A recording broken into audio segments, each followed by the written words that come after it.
¿Qué pasa si las mujeres del mundo se unen? Y las mujeres del mundo se están uniendo, y no solamente se están uniendo, sino que lo están haciendo transfronterizamente. Si hay una característica de la actualidad en la cual podamos enmarcar esta, esta temática de la migración, es justamente la globalización, ¿no? ¿Cómo afecta la globalización a la movilización de las personas? Sabemos que históricamente el ser humano ha migrado, ¿no?, de los territorios en los cuales ha habitado principalmente u originariamente. Y en base a eso, en base a esta movilidad, el paso del nomadismo al sedentarismo, también se ha generado diferentes posibilidades para la instalación de las poblaciones a lo largo del mundo.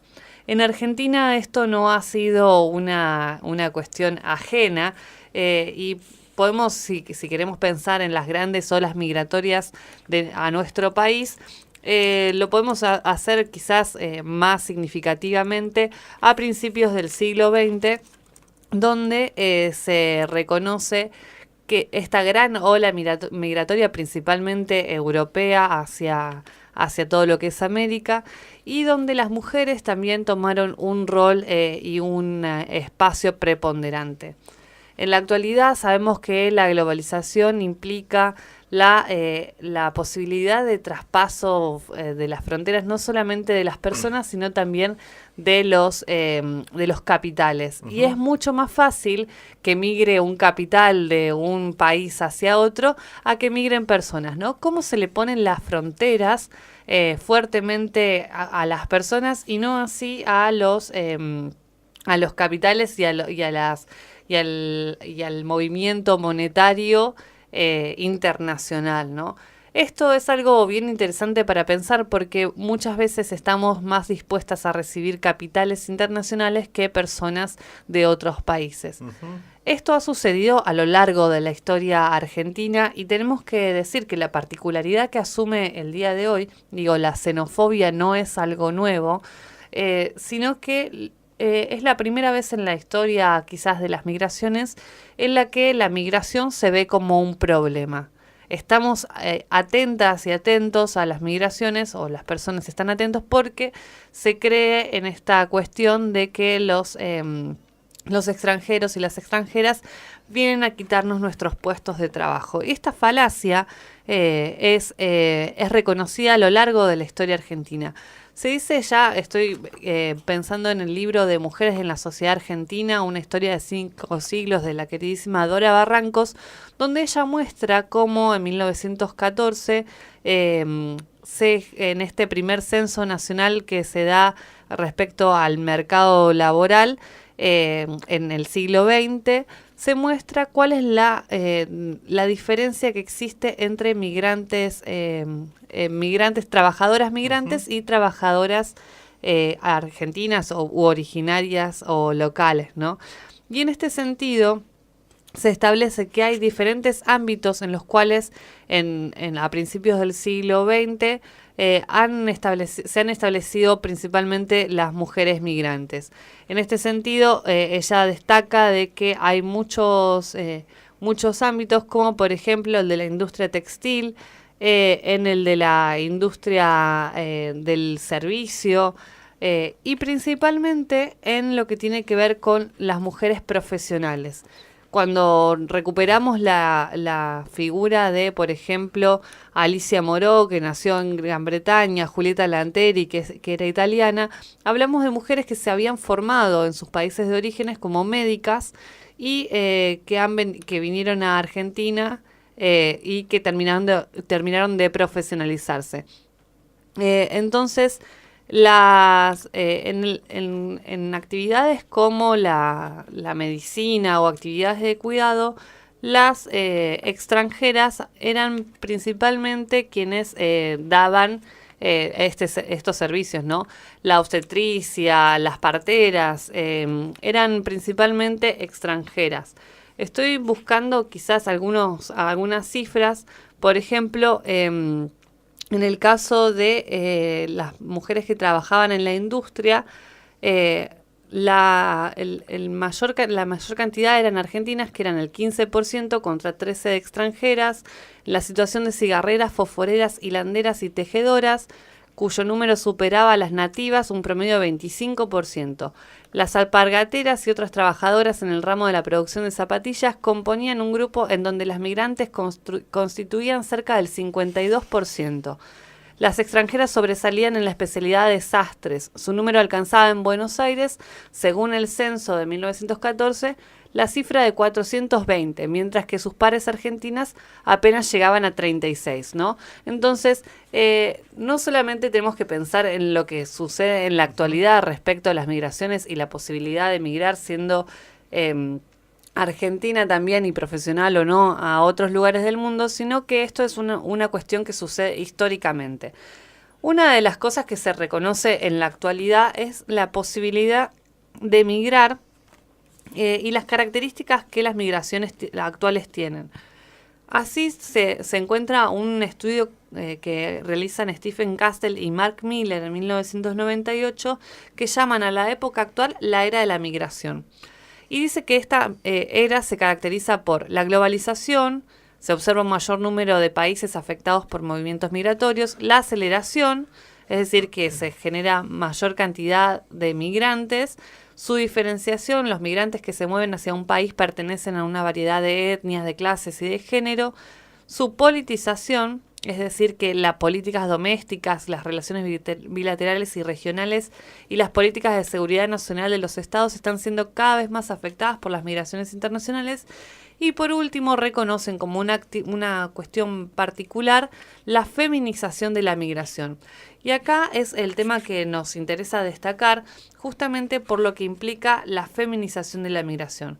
¿Por qué migran las mujeres alrededor del mundo en la actualidad?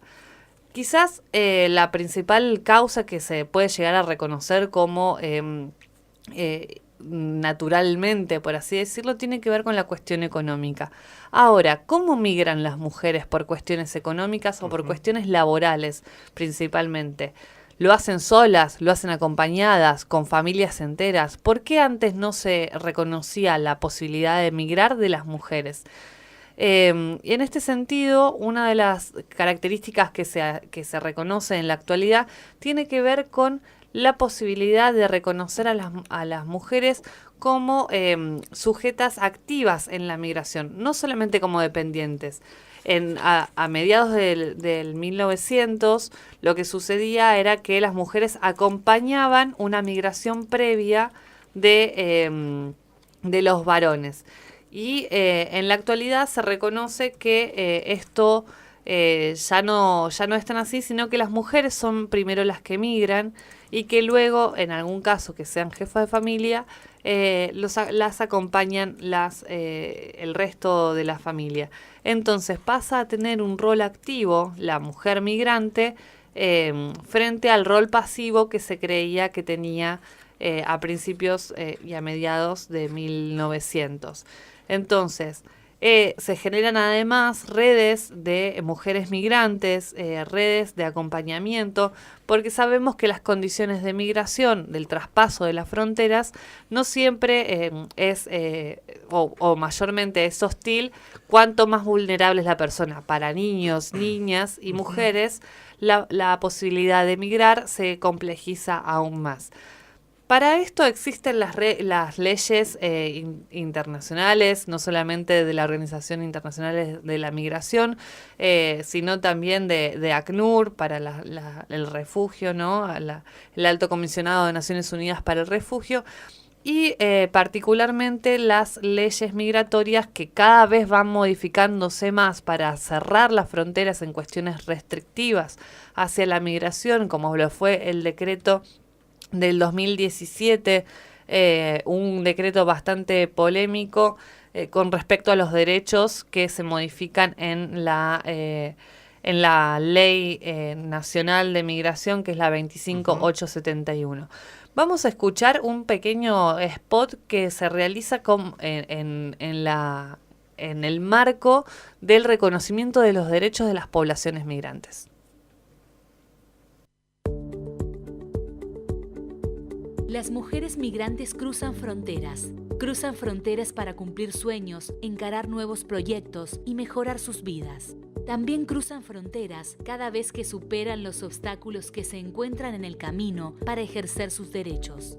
En ese andar, sus derechos pueden ser vulnerados cuando se encuentran ante situaciones de discriminación, maltrato, explotación laboral, violencia física, psicológica, sexual o económica, trabajos precarios, exigencia del DNI para ser atendidas en hospitales y centros de salud o para acceder al sistema educativo. Esas situaciones expresan el incumplimiento de la Ley Nacional de Migraciones número 25.871, así como el incumplimiento de los derechos de las mujeres.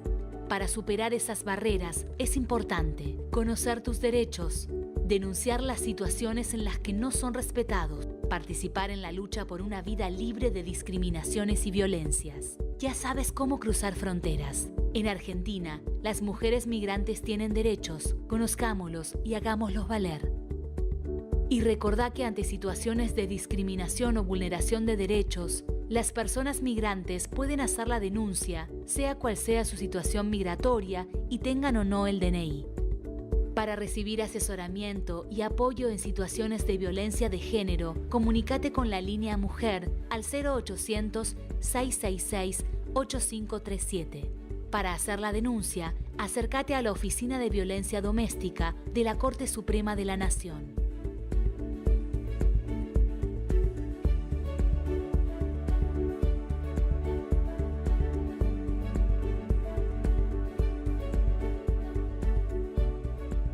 Y en este sentido tenemos que pensar también en la base de nuestra reglamentación respecto a la migración, y podemos encontrar entonces en el artículo 20 de nuestra Constitución Nacional el fundamento último del resto de la legislación. El artículo 20, para quienes no lo conocen, dice que los extranjeros gozan en el territorio de la nación de todos los derechos civiles del ciudadano. Pueden ejercer su industria, comercio y profesión, poseer bienes, comprarlos y enajenarlos, navegar los ríos y costas, ejercer libremente su culto, testar y casarse conforme a las leyes. No están obligados a admitir la ciudadanía ni a pagar contribuciones forzosas extraordinarias. Obtienen nacionalización residiendo 2 años continuos en la nación, pero la autoridad puede acortar este término a favor del que lo solicite, alegando y probando servicios a la República. En este sentido, este artículo 20 funciona de alguna manera como fundamento del resto de las legislaciones en términos de migración. Debemos señalar que la reglamentación sobre la migración se ha modificado a lo largo de la historia de nuestro país, y principalmente lo ha hecho durante las épocas de crisis económica, ¿no? Mientras peor está la situación económica del país, más restrictivas se vuelven las leyes y las posibilidades para el ejercicio de las profesiones o el ejercicio de los derechos humanos en la población argentina. Esto ha sucedido, por ejemplo, en el año 1984, donde durante el gobierno de Alfonsín se decretó una amnistía, pero luego en 1985 se establece una política restrictiva nuevamente respecto a los inmigrantes limítrofes, argumentando, como les decía anteriormente, la crisis económica. En 1992 el gobierno de Menem establece una nueva amnistía y continúa hasta 1993. Recién en el 2004 se promulga la ley 25.871 que borra, por lo menos en lo normativo, la situación de la expulsión de migrantes en Argentina. Pero en el año 2010 esta ley de migraciones se vuelve a modificar por el decreto 616, y en el año 2017, como en 7 años, parece esto que aceptamos más a los migrantes y a las migrantes de otros países limítrofes en diferentes contextos, ¿no? Parece que cambia el gobierno y cambia la recepción que tenemos como país, siendo que la Constitución quizás es menos permisiva. Pero bueno, pensar en la normativa también implica pensar en cuál es el lugar que ocupan las mujeres en esta movilidad.